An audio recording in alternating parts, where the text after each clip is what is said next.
মানুষ কি পাখির মতো উঠতে পারে?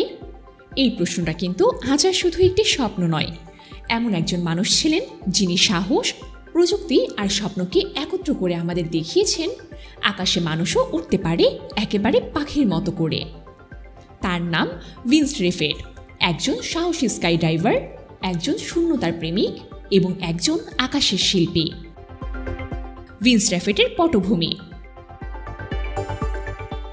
ভিন্স রেফেট ছিলেন ফ্রান্সের একজন অভিজ্ঞ স্কাই ড্রাইভার ও বেস জাম্পার। তার স্কাই ড্রাইভিংয়ের ইতিহাস প্রায় 17,000 জাম্পে পূর্ণ। পৃথিবীর অনেক বড় বড় স্কাই ক্র্যাম্পার, পাহাড় ও হেলিকপ্টার থেকে তিনি ঝাঁপ দিয়েছেন। সবসময় নতুন কিছু করার, নিজের সীমানাকে পেরিয়ে যাওয়ার চেষ্টা ছিল তার মধ্যে।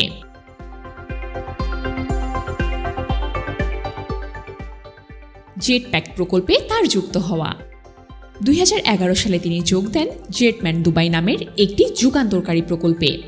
সেখানে তৈরি হচ্ছিল এক ধরনের বিশেষ যন্ত্র, একটি কার্বন ফাইবারের তৈরি উইং, যাতে সংযুক্ত ছিল 4টি মিনি জেট ইঞ্জিন। এই যন্ত্রই মানুষকে দিচ্ছিল স্বাধীনভাবে ওড়ার ক্ষমতা।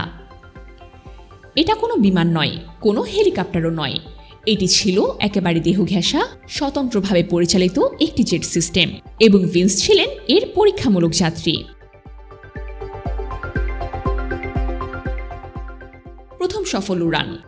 ভিন্স রেফেট প্রথমবার সফলভাবে উড়েছিলেন দুবাইয়ের আকাশে, বুর্জ খলিফার একেবারে পাশে দিয়ে।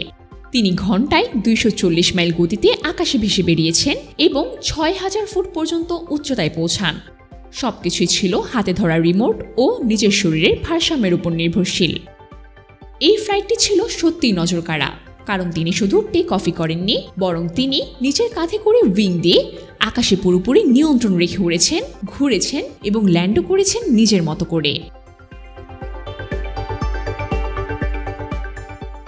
প্রযুক্তি ও চ্যালেঞ্জ।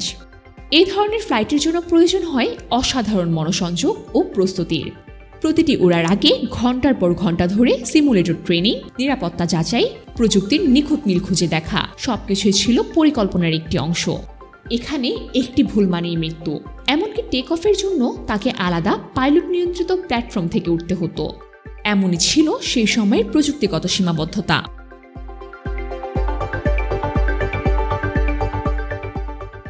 মানুষ কি উঠতে পারবে? এই প্রশ্নের উত্তর আজ আমরা নিজের চোখে দেখতে পাচ্ছি। ভিন্স প্রমাণ করেছেন প্রযুক্তি ও মানসিক সাহস একত্র হলেই মানুষ উঠতে পারে। তবে শুধু এটি একটি ফ্লাইট নয়, এটি ছিল মানুষের স্বাধীনতা ও স্বপ্নের বহিঃপ্রকাশ। পাখির মতো ডানা নেই, তবুও কিন্তু আজ মানুষ চাইলে আকাশ ছুঁতে পারে, এবং এর পেছনে যারা কাজ করেন তাদের একজনই ছিল ভিন্স রেফেট। ভিন্স রেফেটের করুণ পরিণতি। কিন্তু সব সাফল্যের মাঝেও বাস্তবতা কখনো কখনো নির্মম হয়ে ওঠে। 2020 সালের নভেম্বর মাসে একটি প্রশিক্ষণ ফ্লাইট চলাকালীন সময় দুর্ঘটনার শিকার হন ভিন্স। জেটম্যান দুবাই শোক প্রকাশ করে জানায়, তিনি আমাদের জন্য ছিলেন এক অনুপ্রেরণার নাম।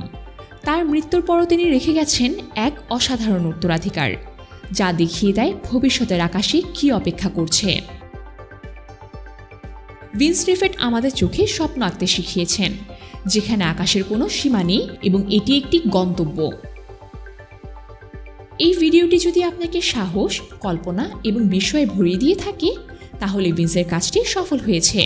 কারণ আকাশ এখন আর কেবল পাখিদের জন্য নয়, সাহসী মানুষদের জন্য।